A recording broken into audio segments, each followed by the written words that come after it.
Hello बच्चों, कैसे हो आप सब। मैं उम्मीद और आशा करता हूं कि आप सभी लोग अच्छे होंगे। मैं नीतीश चौधरी। आज हम स्टार्ट करने जा रहे हैं टेंथ की जो दस आज हम स्टार्ट करने जा रहे हैं 10वीं क्लास की मैथमेटिक्स, जिसमें हम शुरू से लेके एंड तक पढ़ेंगे इसको। और इसमें हर एक प्रश्नावली को कंप्लीट करते हुए उसको समझते हुए पढ़ना है। सबसे पहले बात एक याद रखनी है कि जब भी आप क्लास ले रहे हो तो अपनी नोटबुक अपने साथ में रखें और किताब। ठीक है, अपनी किताब और जो नोटबुक है उसको अपने साथ में रखें। मैं यहाँ पे प्रत्येक सवाल को कराते हुए चलूंगा। कोई जल्दी नहीं है, कोई समय नहीं निकला, पूरी साल पड़ी है। ठीक है, आराम से।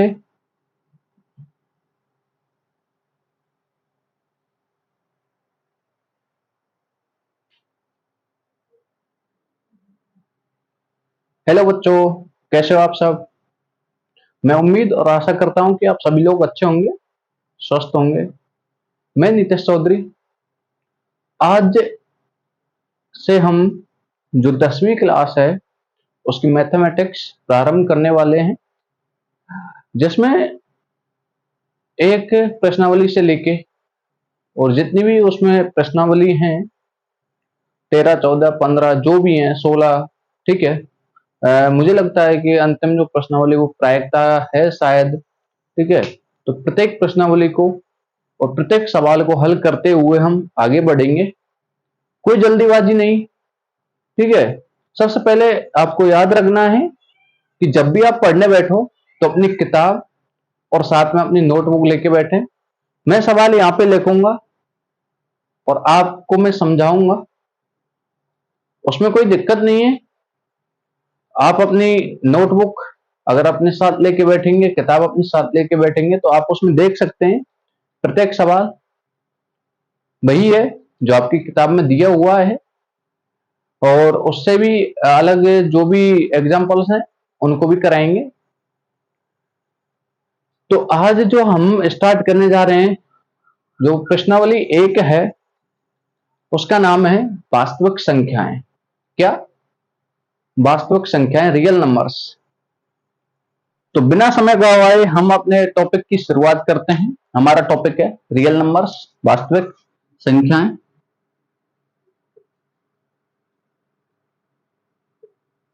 वास्तविक संख्याएं, वास्तविक संख्याएं होती क्या है पहले तो ये देखना है। ठीक है, वास्तविक संख्याएं होती क्या है। परमेय संख्या आपने देखी होगी और अपरिमेय संख्या पिछली क्लास में, नवी क्लास में पढ़ी होगी यहां तक। ठीक है, तो जो परिमेय संख्या और अपरिमेय संख्या और उनके साथ में यदि शून्य भी हो, ठीक है, तो वो संख्याएं कौन सी होती हैं? कौन सी होती है? वो संख्याएं होती हैं हमारी वास्तविक संख्याएं। ठीक है, वास्तविक संख्याएं, वास्तविक संख्याएं। ठीक है, और वास्तविक संख्याएं जीरो हो गई एक तो, और अपरिमेय जितनी भी संख्याएं और परिमेय संख्या हैं। अब बात करते हैं यूक्लिड विभाजन एल्गोरिथम। ठीक है, इसके अंतर्गत आता है एक यूक्लिड विभाजन एल्गोरिथम।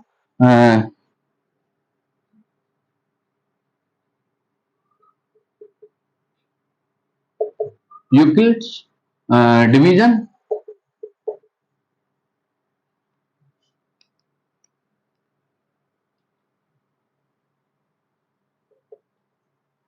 एल्गोरिथम। ठीक है, अर्थात यूक्लिड विभाजन एल्गोरिथम। अब डिवीजन। ठीक है, डिवीजन, डिवीजन मतलब विभाजन। क्या है? विभाजन। अब इसमें सीधा सा छिपा हुआ है विभाजन क्या है? भाग देना। ठीक है, भाग करना, भाग करना। ठीक है, भाग करना हो गया। यूक्लिड डिवीजन एल्गोरिथम में सीधा सा मतलब है, डिवीजन का मतलब है विभाजन अर्थात भाग करना। ठीक है, अब भाग, अब इसमें यह कहती क्या है कि यदि कोई पूर्णांक, यदि कोई पूर्णांक ए है, ठीक है, सॉरी, यदि कोई जो एक जो धनात्मक पूर्णांक a है, ठीक है, और कोई दूसरा धनात्मक पूर्णांक b से यदि हम a को विभाजित करते हैं, ठीक है, विभाजित करते हैं, तो रिमाइंडर जब r प्राप्त होता है, ये क्या है, रिमाइंडर, ठीक है, अर्थात शेषफल। क्या है, शेषफल। यदि r प्राप्त होता है तो जो जो r है वो किससे छोटा होना चाहिए, b से छोटा होना चाहिए। r किससे छोटा होना चाहिए, b से छोटा होना चाहिए। तो अधिकतर लोग जो होते इसको है ना लंबे विभाजन प्रक्रिया के रूप में भी जानते हैं, ठीक है। यूक्लिड डिवीजन एल्गोरिथम, डिवीजन का मतलब विभाजन अर्थात भाग करना, और भाग आप जानते ही हैं, ठीक है। जब भाग कर रहे हूं, जब एक जो धनात्मक पूर्णांक है, यदि उसमें दूसरे धनात्मक पूर्णांक कोई भी है, मैंने एक मान लिया a और b, ठीक है, दूसरा b मान लिया, यदि इनको जब हम भाग देते हैं a का b में, a में b का, ठीक है, तो जो रिमाइंडर है अपना, यदि r शेष बचता है, ठीक है, तो ये जो प्रमेय कहलाती है, जो एल्गोरिथम है, ये कौन सा है, यूक्लिड डिवीजन एल्गोरिथम, ठीक है। r शेष बच जाता है शेष पर, ठीक है। अब बात करें यदि इसका जो प्रयोग है, ठीक है, इसका प्रयोग एचसीएफ निकालने में किया जाता है। किसमें, एचसीएफ, किसमें, एचसीएफ, दो धनात्मक पूर्णांकों का एचसीएफ निकालने में, अर्थात में से धनात्मक पूर्णांकों का, ठीक है, एचसीएफ, दो धनात्मक पूर्णांकों का एचसीएफ निकालने के लिए इसका प्रयोग किया जाता है, ठीक है। और यूक्लिड डिवीजन एल्गोरिथम को हम क्या बोलते हैं, लंबी विभाजन प्रक्रिया, ठीक है, लॉन्ग डिवीजन प्रोसेस। यूक्लिड जो विभाजन है, यूक्लिड डिवीजन जो एल्गोरिथम है, इसको लॉन्ग डिवीजन प्रोसेस भी बोलते हैं, अर्थात लंबी विभाजन प्रक्रिया, ठीक है। अगला है इसमें अंकगणित की आधारभूत प्रमेय। एक कौन सी है, अंकगणित की आधारभूत प्रमेय, अर्थात फंडामेंटल थ्योरम ऑफ अर्थमेटिक। दूसरी कौन सी है, कौन सी, फंडामेंटल। भाई देखिए, फंडा भी है और मेंटल भी है, ठीक है। फंडामेंटल थ्योरम ऑफ अर्थमेटिक्स, ठीक है, फंडामेंटल थ्योरम ऑफ अर्थमेटिक्स। ये जो है, ये जो थ्योरम है, ये गुणनफल से संबंधित है। किससे, गुणनफल से संबंधित है। किससे संबंधित है, ये गुणन से संबंधित है, या गुणनफल या गुणन, सॉरी, इसको कैसे भी लिख लो, गुणन से ये संबंधित है। अब जो भाज्य संख्या है, और भाज्य संख्या को अद्वितीय रूप में अभाज्य संख्या के गुणनफल के रूप में व्यक्त किया जा सकता है, ठीक है। अब आपको पता होगा कि कोई भी भाज्य संख्या है, ठीक है, भाज्य संख्या, ये जो फंडामेंटल थ्योरम ऑफ अर्थमेटिक है, ये तो किससे संबंधित हो गई, गुणन से संबंधित हो गई। अब ये होता क्या है कि जो अभाज्य जो भाज्य जो संख्या होती है, भाज्य जो संख्या होती है, ठीक है, इसको बोलते हैं कॉम्पोसाइट नंबर, वो सॉरी कंपोजिट नंबर, ठीक है, कंपोसाइट नहीं, कंपोजिट नंबर। इसके जो अद्वितीय जो रूप में है ना, अभाज्य जो संख्या है वो प्राप्त होती है। देखिए, अब जो अभाज्य जो संख्या है, ठीक है, अभाज्य संख्या और अभाज्य संख्या के जब हम गुणनखंड करेंगे, जो प्रत्येक जो गुणनखंड जो प्राप्त होगा ना, वो एक अभाज्य संख्या प्राप्त होगी, ठीक है। जैसे मैं बात करूं 4 है, ठीक है, इसके मैं गुणनखंड यदि मैं करता हूं तो 2 into 2 है। अब देखिए, जो 2 है ये कैसी संख्या है, ये अभाज्य संख्या है। अभाज्य संख्या है या नहीं है, अभाज्य संख्या है ना। और ये 4 कैसी थी, ये थी भाज्य संख्या थी या नहीं। तो जो भाज्य जो संख्या है, भाज्य संख्या, ठीक है। अब भाज्य संख्या को जो अद्वितीय रूप में जो गुणनखंड जो प्राप्त होते हैं वो कैसे होते हैं, अभाज्य होते हैं। यदि मैं बात करूं जैसे 15। ठीक है, यदि अब मैं इसके जब गुणनखंड करता हूं तो 3 इंटू 5 हो गए। अब देखिए जो 3 है ये कैसी है, अभाज्य संख्या है, और 5 भी अभाज्य संख्या है। 3 भी है और 5 भी कैसी संख्या है, अभाज्य संख्या। लेकिन जो 15 है ये कैसी है, ये है भाज्य संख्या।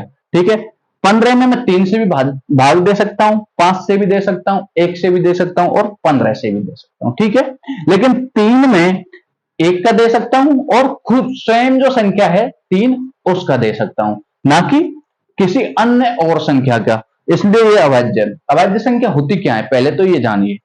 अभाज्य संख्या वे संख्या है जिसमें 1 का और स्वयं का भाग चला जाए, वो संख्याएं कौन सी होती है, अभाज्य संख्या होती है। ठीक है, समझ में तो आ रहा होगा, अरे समझ में तो आ रहा होगा। अब देखिए जो फंडामेंटल थ्योरम्स ऑफ अर्थमेटिक अर्थात अंकगणित की जो आधारभूत प्रमेय है, ठीक है, अंकगणित की जो आधारभूत प्रमेय है, इसका उपयोग हम एलसीएम निकालने के लिए करते हैं। किसके लिए, एलसीएम निकालने के लिए करते हैं। ठीक है, अब जो ये फंडामेंटल थ्योरम ऑफ अर्थमेटिक अर्थात अंकगणित की जो आधारभूत प्रमेय है, इसका प्रयोग या अनुप्रयोग होते हैं, दो अनुप्रयोग होते हैं। एक तो जैसे दो अनुप्रयोग होते हैं, जैसे इधर देख लीजिए, जैसे √2, ठीक है, √3 है, ऐसे ही √5, ठीक है, इसी तरीके से उनकी जो अपरिमेयता है ना, ठीक है, अपरिमेयता उसको सिद्ध करने में होते हैं एक तो, और किसी परिमेय संख्या को p बटे q जहां पे, ठीक है, इसको लिख लीजिए एक बार कि √2, √3 और √5, ठीक है, इसकी अपरिमेयता सिद्ध करने में, किसमें, अपरिमेयता, अपरिमेयता, ठीक है, उसको सिद्ध करने में, अपरिमेयता सिद्ध करने में, ठीक है, अपरिमेयता सिद्ध करने में इसका उपयोग होता है। ठीक है, दूसरा अनुप्रयोग क्या है कि किसी जो परिमेय संख्या है, परिमेय संख्या जैसे p बटा q है, और जहां पे q नॉट इक्वल टू क्या होगा, 0 होगा, q नॉट इक्वल टू क्या होगा, 0, तो उसकी जो आवृत्ति है, ठीक है, उसकी आवृत्ति आवृत्ति शांत है, ठीक है, उसकी आवृत्ति शांत है, टर्मिनिंग टर्मिनिंग है, ठीक है, या फिर अशांत है, कैसी, अशांत, नॉन टर्मिनिंग। ठीक है, तो एक तो जो अंकगणित की जो आधारभूत प्रमेय है उसका उपयोग किस में हो जाएगा, एक तो उसका जो अनुप्रयोग होगा वो होगा जैसे √2, √3, √5, √7, √9, √11, √13, ठीक है, इस तरीके से उनकी जो अपरिमेयता है उसको सिद्ध करने में होगा। और दूसरा जो अनुप्रयोग होगा, जैसे कोई संख्या लिखी हुई है, परिमेय संख्या p बटे q, ठीक है, जहां पे q नॉट इक्वल टू 0 होगा, जो परिमेय जो संख्या होगी उसमें q नॉट इक्वल टू हमेशा 0 ही रहेगा, उस संख्या की आवृत्ति, ठीक है, शांत है या अशांत है, टर्मिनिंग है या फिर नॉन टर्मिनिंग है, उसको ज्ञात करने में किया जाता है। ठीक है, इतना आ गया होगा आपके समझ में।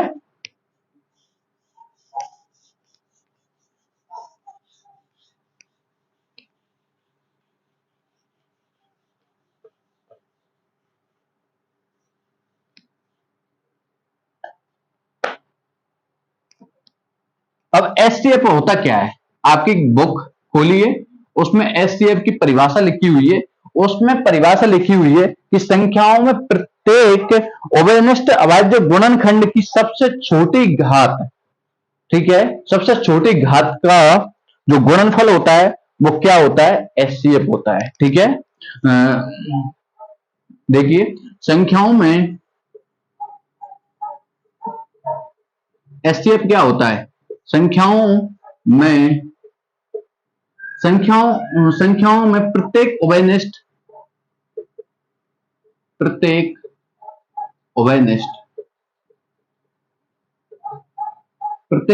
उभयनिष्ठ अभाज्य गुणनखंड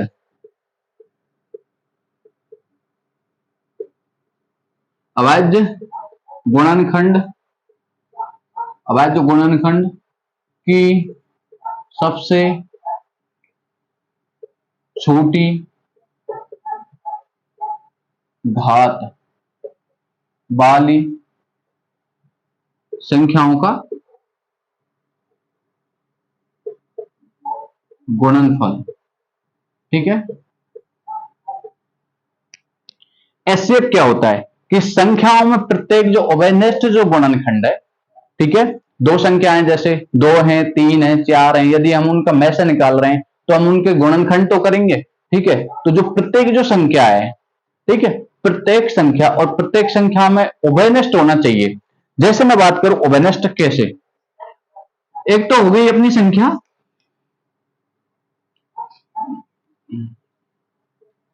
15, ठीक है, एक हो गई 30। अब मैं 15 के जब गुणनखंड करता हूं तो 3 इंटू 5, ओके, और 30 के कितने हो जाएंगे 2 इंटू 3 और इंटू 5। ठीक है, अब क्या कहा है कि प्रत्येक अवयनिष्ठ अभाज्य गुणनखंड की सबसे छोटी घात वाली संख्या। अब देखिए 3 है तो इस पे एक घात है, इस पे भी एक घात है, इस पे एक, इस पे एक, इस पे एक, भाई एक ही की तो है, तो घात एक का मतलब एक ही। अब देखिए पहले तो देखना है हमें कि उभयनिष्ठ होना चाहिए। ठीक है, प्रत्येक जो संख्या के जो गुणनखंड है उनका मतलब होने चाहिए वो उभयनिष्ठ होने चाहिए। अब देखिए इसमें 3 है, यहां से नहीं, यहां से देख लीजिए, ये इसमें 2 है, इसमें है क्या, नहीं है, तो ये संख्या हमको बिल्कुल भी नहीं लेनी। अब यहां देखिए यहाँ पे 3 है, यहां भी 3 है, तो एक तो ये हो गया अपना। ठीक है, इनमें से एक ही लेना है, एक तो ये ओवेनिस्ट हो गया और एक ये ओवेनिस्ट हो गया, क्योंकि इसमें भी 5 है और इसमें भी 5 है। अब हमको करना क्या है, कहा क्या है कि गुणनखंड की सबसे छोटी घात वाली संख्याओं का गुणनफल। ठीक है, ओवेनिस्ट देखिए 15 था ना ये संख्या, और 15 के जो गुणनखंड है उसमें 3 है और 30 के गुणनखंड में भी 3 है ना। उसी तरीके से 5 भी 15 के गुणनखंड में आ रहा है और 30 के गुणनखंड में भी आ रहा है। इसका मतलब 2 तो नहीं आ रहा। ठीक है, तो 2 को हम नहीं लेंगे, तो इन दोनों में से एक ले लेंगे। ठीक है, 3 और n2 इधर लिख लेते हैं 3 n2, ये 5 है। ठीक है, दोनों में कॉमन है और 3 पंजा कितना होता है 15 होता है। ठीक है, तो ये आपका क्या हो गया एचसीएफ। एचसीएफ कितना हो गया आपका 15। समझे कि संख्याओं में प्रत्येक उभयनिष्ठ अभाज्य। अब आपको ये तो मैंने बता ही दिया कि जो भाज्य, ये तो संख्या कैसे है भाज्य, लेकिन जब आप इसके गुणनखंड करोगे ना, तो जो प्रत्येक जो गुणन जो खंड जो प्राप्त होगा, ठीक है, तो जो प्रत्येक जो ये संख्या होगी, ये फैक्टर होगा इसका, ये प्रत्येक जो फैक्टर कैसा होगा अभाज्य। कैसा होगा अभाज्य। ओके, ठीक है, तो ये अपना एचसीएफ आ गया। ठीक है, और उदाहरण ले लेते हैं।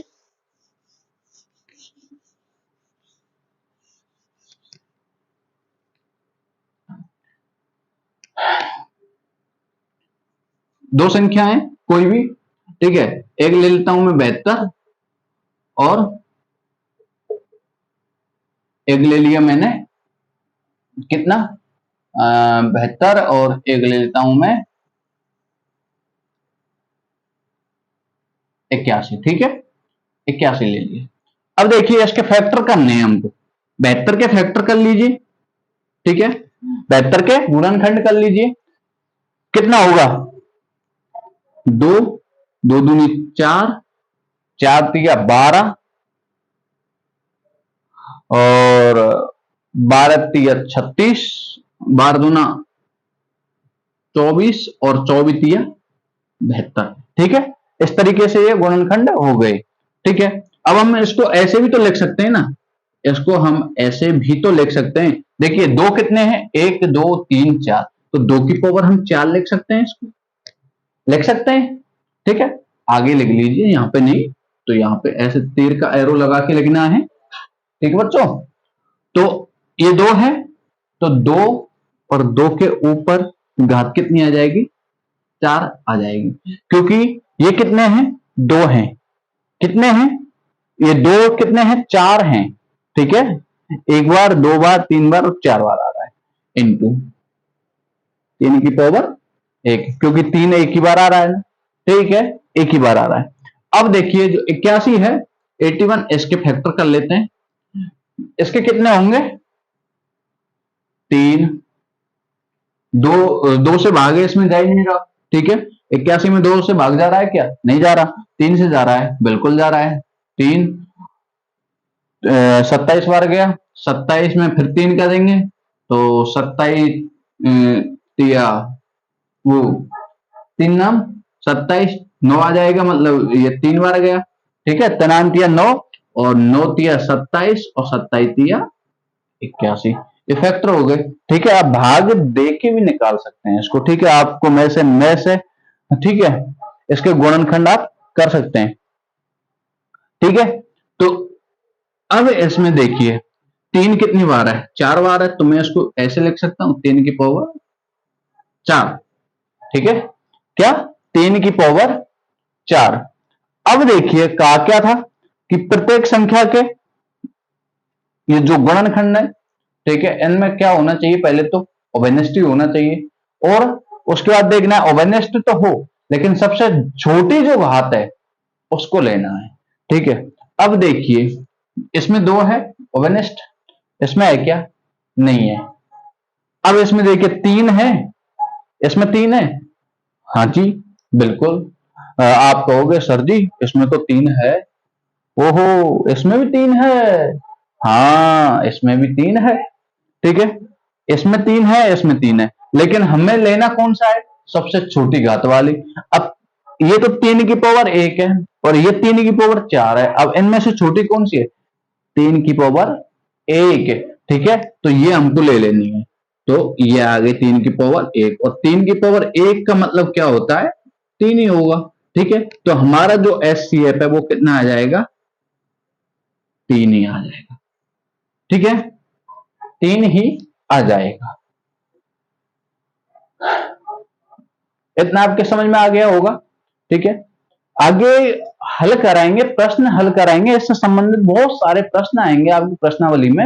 अभी तो ये इंट्रोडक्शन है, ठीक है। उसके बाद आता है एचसीएफ।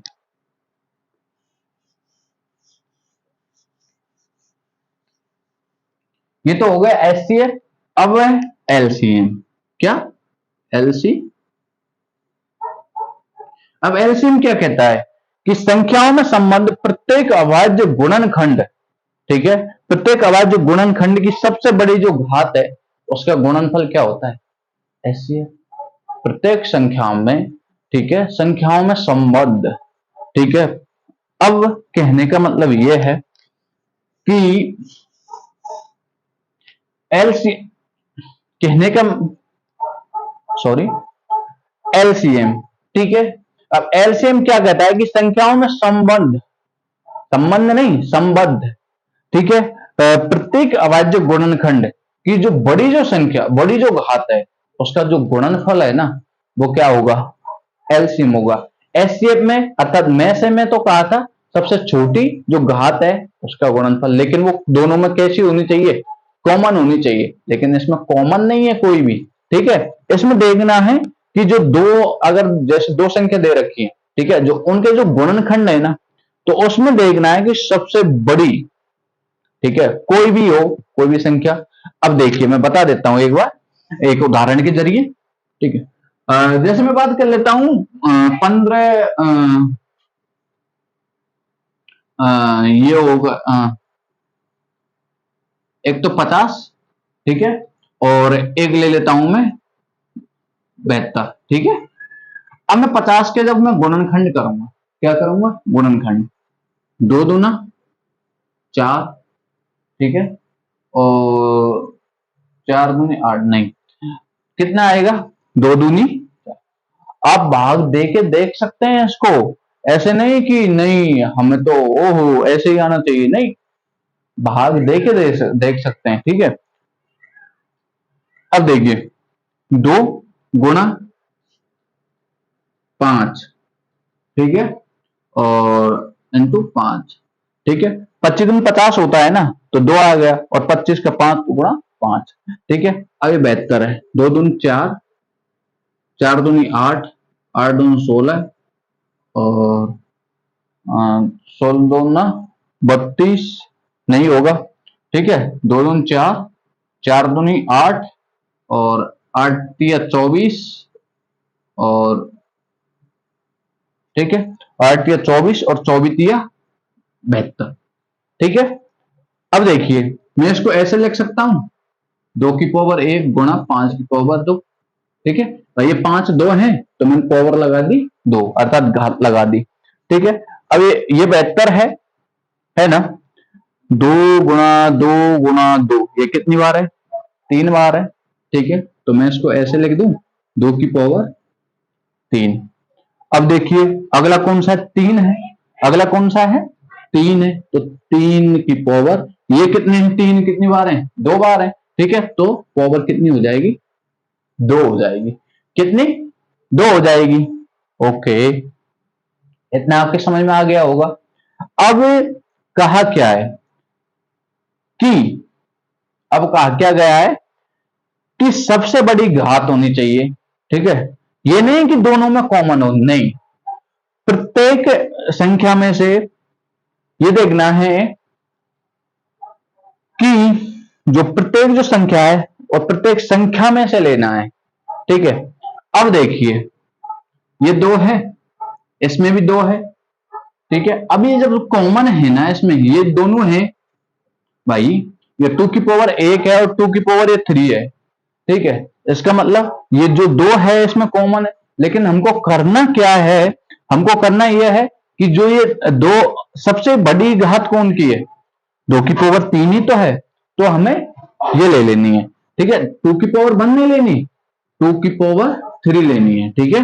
एक तो हो गई अपनी 2 की पावर 3, ठीक है। दूसरी देखिए इसमें 3 है, इसमें 3 नहीं है, कोई दिक्कत नहीं है। अब 3 की पावर इसमें देखिए इसमें एक ही होगी ना, ठीक है, एक ही अभाज्य गुणनखंड होगा। अब 3 की पावर कितनी है, ये 2 है ना भाई। अब इसमें नहीं है तो कोई बात नहीं है, लेना तो हमको ये भी है, ठीक है। पिछली जो एचसीएफ था उस एचसीएफ में हमने किया क्या था, उस एचसीएफ में हमने किया जो कॉमन है उसमें उसको लेना है, लेकिन उसमें भी सबसे छोटी संख्या। अब इसमें भले ही कॉमन मत हो, ठीक है, यदि कॉमन आ रहा है तो उसमें सबसे जो बड़ी घात है उसको लिखेंगे, ठीक है। तो मैंने 2 की पावर 3 इसी तरीके से ली, ठीक है।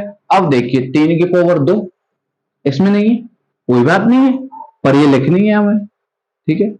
अब ये 5 की पावर 2 इसमें तो है लेकिन इसमें नहीं है, नहीं है ना, फिर भी लेनी है हमें, क्योंकि सबसे बड़ी घात कौन सी है 5 की पावर की, 2, ठीक है। प्रत्येक संख्या के ठीक है गुणनखंड हमें लिख लेने हैं। यदि कॉमन आ रहा है जैसे तो छोटी वाली जो घात है वो नहीं लेनी, बड़ी वाली घात ले लेनी है, ठीक है। इतना हो गया। अब इसको आगे हल कर लेते हैं। ये कितना हो गया, 2 की पावर 3 कितना हो गया, ये हो गया 2 दूनी 4 दूनी 8 भाई, 2 गुणा 2 गुणा 2 करोगे, ठीक है, 2 दूनी 4, 4 दूनी 8, तो ये कितना आ गया 8 आ गया। आगे गुणा, अब 3 की पावर 2 है, इसका मतलब क्या है कि 3 गुणा 3 करना है, तो 3 तिया 9, ठीक है, 3 तिया 9।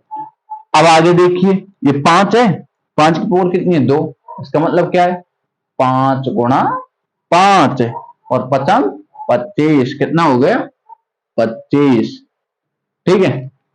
अब देखिए इनका गुणा करना है हमें, तो ये कितना हो जाएगा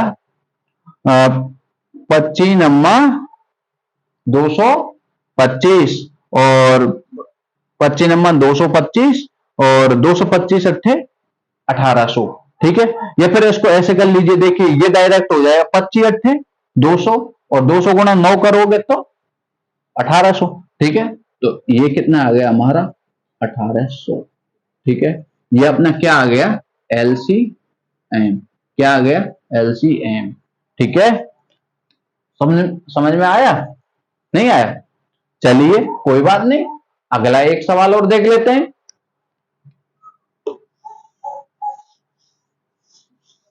अगला एक और सवाल देख लेते हैं। दिक्कत कहाँ आ रही है आपको? नहीं ना, ये मैंने 16 ले लिया और ये मैंने ले लिया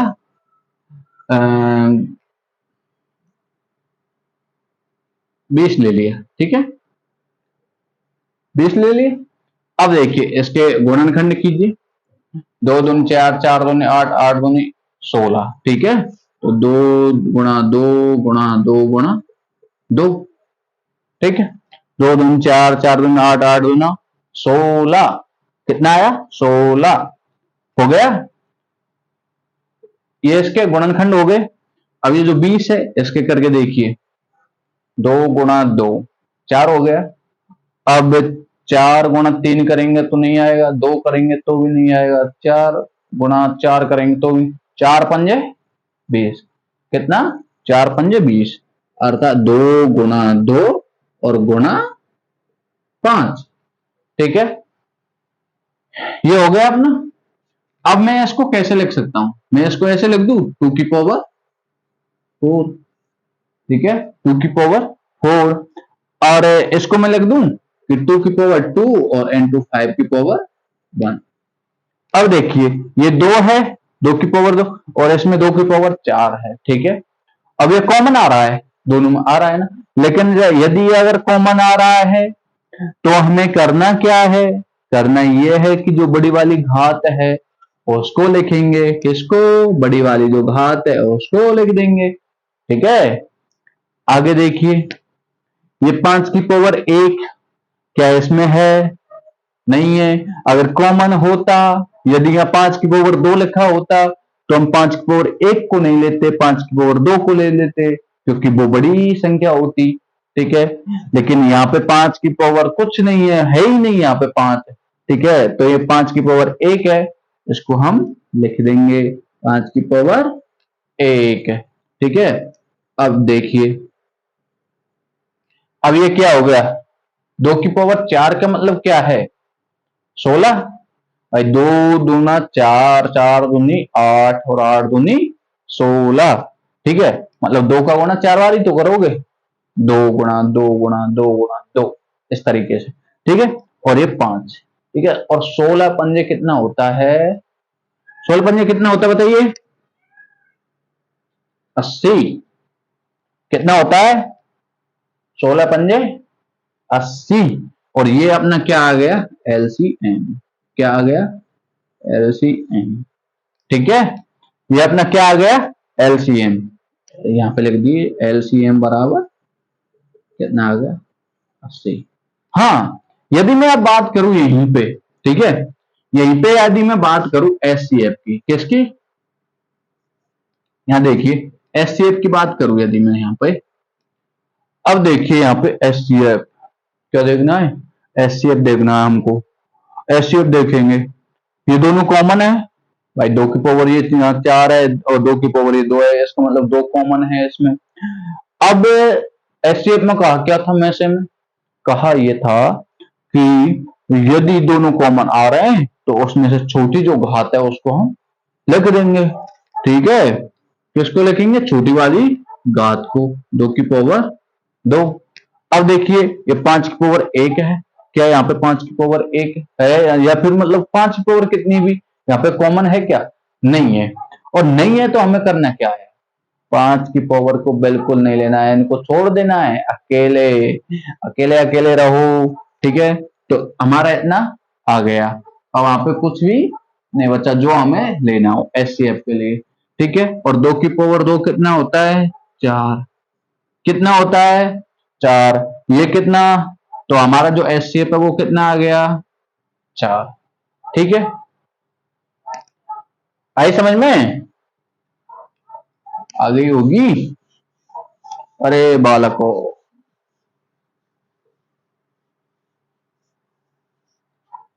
अब मैं तुमको लाला, अब मैं तुम्हारे कहा एक चीज बताओ। अब वो चीज का है, वो बात का है, सुन लीजिए गौर से। वो बात है कि एचसीएफ और एलसीएम का जब हम गुणनफल करते हैं ना, तो जो दो संख्याएं जिनका हम गुणनफल वो एचसीएफ और एलसीएम निकाल रहे होते हैं, वो उसके बराबर होता है। ठीक है, याद रखनी है। और नोट स्टार लगा के नोट करना है। क्या स्टार लगा के? कि HCF N2 LCM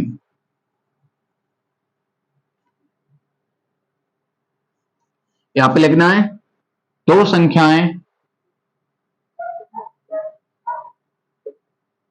दो संख्याएं A तथा B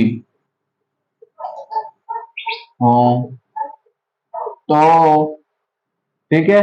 अब स्टार लगा के लिखना है। यहां पे क्या लिखना है कि HCF इंटू LCM बराबर होगा इन दोनों संख्याओं के गुणनफल के।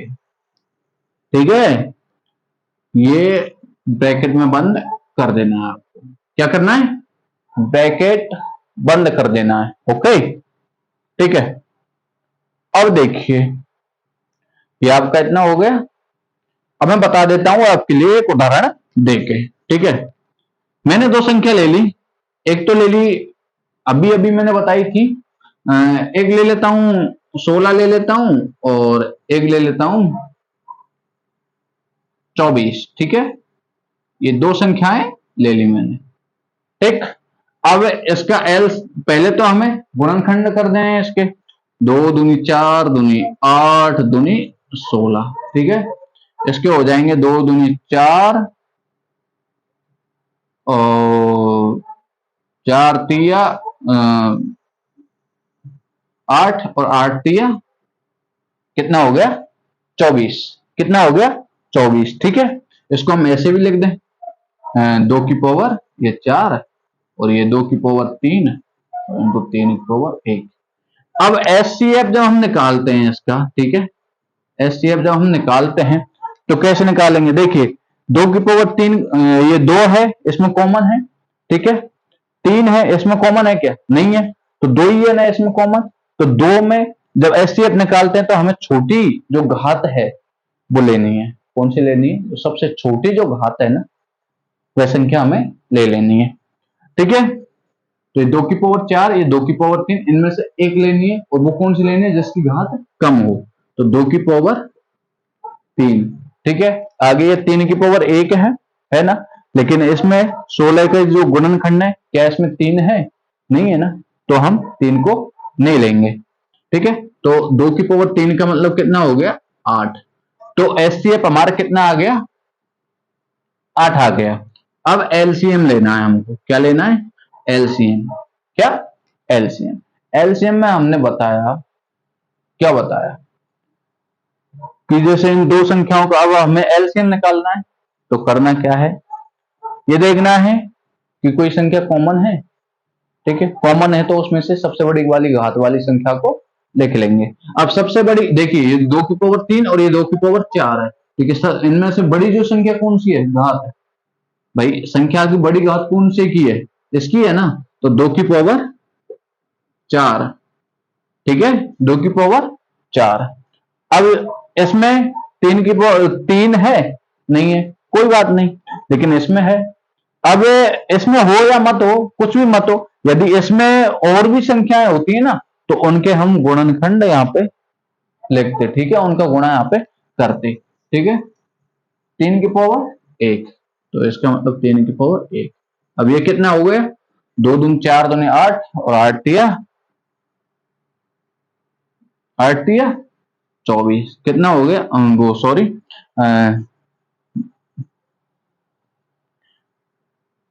हाँ, 2 दूनी 4 दूनी 8 8 दूनी 16। कितना? 16। और 16 दूनी 32 16 तिया 48। ठीक है, ये कितना आ गया? 48। समझे? ये कितना आ गया? 48 आ गया। अब हमें देखना है कि भाई सर ने जो बात कही थी कि HCF इंटू LCM जो हम करते हैं तो जो दो संख्याएं दी हुई होती हैं उनके गुणनफल के बराबर होता है। ठीक है, आप कहोगे कि सर ने जो बात बताई थी कि HCF गुणा LCM करते हैं तो जो दो संख्याएं दी हुई होती हैं जो उनका जो गुणनफल है वो HCF और LCM गुणनफल के बराबर होता है। ठीक है, यहाँ पे जांच कर लेते हैं। कि भाई होता है या नहीं। ठीक है, एचसीएफ कितना है यहाँ पे, एचसीएफ कितना है 8, कितना है 8 गुना, ठीक है, एचसीएफ कितना है 8 है। चलिए मैं इसको मिटा देता हूं एक बार यहां से।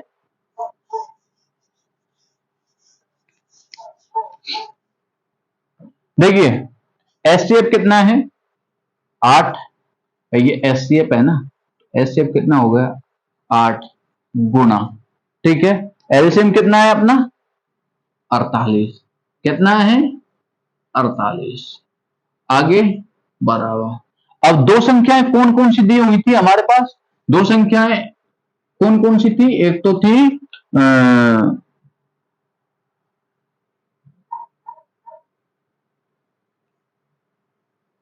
एक तो थी 16 और एक थी 24, ठीक है, दो 8 और 24, हाँ ठीक है, दो संख्याएं थी अपने पास, एक तो थी 16 और एक थी 24, ठीक है। अब देखिए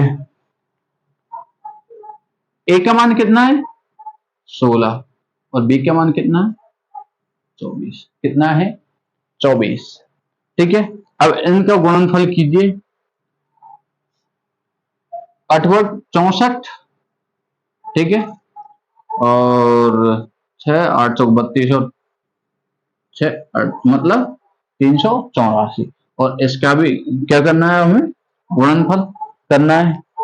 आराम से गुणा करने में कोई जल्दबाजी नहीं करनी है आपको, हाँ एग्जाम टाइम पे आपको अपनी स्पीड तेज रखनी है थोड़ी सी, ठीक है, कैलकुलेशन पे फोकस करना है अपनी पे, पर ये नहीं है कि भाई गलत करके आ जाए, ठीक है। तो देखिए ये कितना हो गया, 4 चिक्की 24 हासिल 2, 4 एकम 4 और 2 6, ये गुणा, ठीक है, 2 चिक्की 12 हासिल 1, 2 एकम 2 और 1 3, कितना आ गए 4 8 3। ओहो हो गुरुजी ये क्या हुआ, ये तो समान आ गई भाई, ये भी 384 और ये भी 384, कहने का मतलब कि जो मैंने बताया, आपके जो सर ने बताया वो बिल्कुल एकदम सही है या नहीं है, बिल्कुल सही है। तो एचसीएफ इंटू एलसीएम, ठीक है, वो बराबर होता है जो दो संख्याएं दी हुई होती हैं उनके गुणनफल के, ठीक है। और ये नियम ध्यान रखना है दो संख्याओं के लिए ही लागू होता है, ये नहीं कि तीन संख्याओं का निकाल रहे हैं, ओहो कि एचसीएफ इंटू एलसीएम बराबर होगा ए बी सी, वो ज्यादा दे दी तो उनके, नहीं नहीं नहीं ऐसा नहीं है, ठीक है, दो संख्याओं के लिए, ठीक है। तो आज के लिए बस इतना ही, ये हमारी इंट्रोडक्शन क्लास थी और कुछ इसके बारे में बताया समझाया, ठीक है। कल अपनी जो प्रश्नावली है 1.1 उसको स्टार्ट कर देंगे, ठीक है, कोई दिक्कत नहीं है, आप अपनी पढ़ाई पे ध्यान रखें, जो भी यहाँ पे समझाया ये लगा लीजिए कि आपकी पूरी प्रश्नावली हो चुकी है, यदि आपको समझ में आ गया तो, ठीक है। मैं उम्मीद और आशा करता हूं कि आप सब लोगों के, आप सभी बच्चों के अच्छे से समझ में आ गया होगा, और नहीं आया तो इस वीडियो को दोबारा देखना, ये नहीं कि आपको एकदम से आप विद्वान बन जाएं, ऐसा नहीं है, ठीक है। वो बोलते हैं ना कि धीरे धीरे रे मना धीरे सब कुछ होए, और माली सींचे 100 घड़ा ऋतु आए फल होए, ठीक है, समय लगता है मैथ को सीखने में। बाकी मैथ का जो डर बना हुआ होता है ना कि मैथ तो बड़ी कठिन है, ऐसा कुछ नहीं है, मैथमेटिक्स कोई भी कठिन नहीं है ये, ठीक है। मैथमेटिक्स एक कंसेप्ट बेस है, इसका अगर कंसेप्ट आपको समझ में आ गया ना तो आप इसको कभी नहीं भूलोगे, ठीक है, इसको आप कभी नहीं, ये नहीं कि रटंत विद्या, रटंत विद्या नहीं है, और कहते भी हैं कि रटंत विद्या फलंत नहीं, ठीक है, रट के आप एग्जाम में तो कर आओगे, ठीक है, रट के आप एग्जाम में तो कर दोगे, लेकिन बाद में आप उसको भूल जाओगे, ठीक है, एग्जाम तक सीमित रहेगा, परसेंटेज बन जाएगी, उससे उससे कुछ नहीं होगा फिर, ठीक है, आगे आप उसको फिर भूल जाओगे, फिर रटोगे, फिर भूल जाओगे, कब तक रटोगे? इसके बजाय आप समझने पे फोकस दें, ना कि रटने पे। ठीक है, रटना बंद करें। एक तो भाई बात ऐसी है कि एक जानवर होता है, उसको भी रटा दिया जाता है। तोता देखा है? तोता उसको आराम से कोई भी चीज बोलो और वो उसको रट लेता है, इंसानों की तरह बोलता है। तो जिसको बोलते हैं रट्टू तोता। ठीक है, एक मेवाड़ रानी पद्मावती वाला जो हीरामन तोता था, ठीक है, वो भी तो ऐसे ही था ना। उसने ही तो रानी जो पद्मावती थी, उसकी जो सुंदरता थी उसका बखान किया था राघव चेतन के सामने। ठीक है, तो ये नहीं कि आप रटें कोई भी चीज को। उसने, ठीक है, उसने जो तोता था उसने रटा हुआ था कि हमारी महारानी, हमारी जो राजकुमारी इतनी सुंदर, ये है वो है, और उसके बारे में बहुत सारी बातें बताई। तो उसी वजह से तो, ठीक है, वो फिर वहां पे युद्ध कर दिया अलाउद्दीन खिलजी ने, तो उसको पता चला कि ऐसे ऐसे है। तो रटना नहीं है आपको, आपको समझना है, कंसेप्ट पे ध्यान रखना है कि क्या है, कैसे है। प्रत्येक चीज आपको यहाँ पे समझा दी गई है। यदि आपके फिर भी समझ में नहीं आता है तो आप अपनी जो कमेंट बॉक्स, यूट्यूब ने बड़ा अच्छा फीचर्स दे रखा है, कमेंट बॉक्स बोलते हैं जिसको, उसमें आप आराम से अपनी कमेंट लिख सकते हैं, उसमें बता सकते हैं कि आपको कहाँ पे समझ में नहीं आया और कौन सी चीज नहीं आई समझ में। ठीक है, मैं उसको अच्छी तरीके से और किसी तरीके से एक्सप्लेन करने की कोशिश करूंगा। ठीक है, पर हाँ इतना वादा है कि आपको पार लगा देंगे। ठीक है, ये नहीं है कि बीच मझधार में छोड़ दिया, नहीं नहीं, आप विश्वास रखो। ठीक है, पूरा सिलेबस कराया जाएगा यहाँ पे और कोई दिक्कत नहीं आएगी, आपकी रोजाना रेगुलर क्लासें होंगी। हाँ, कभी कभी अगर ना हो पाए तो ये नहीं कि आप घबरा जाएं, घबराना बिल्कुल भी नहीं है। आपको जो स्कूलों में जो अभी जो चल रही है क्लासें, उनसे आगे ही लेके चलेंगे, कोई नहीं, आप टेंशन ना लीजिए। ठीक है, तो आज के लिए बस इतना ही, और अपनी पढ़ाई को जारी रखें और अपने हौसलों की उड़ानों को इस कदर पहुंचा दें कि कोई रोकने वाला रोक ही ना सके आपको। ठीक है, तो आज के लिए बस इतना ही। ठीक है, राधे राधे।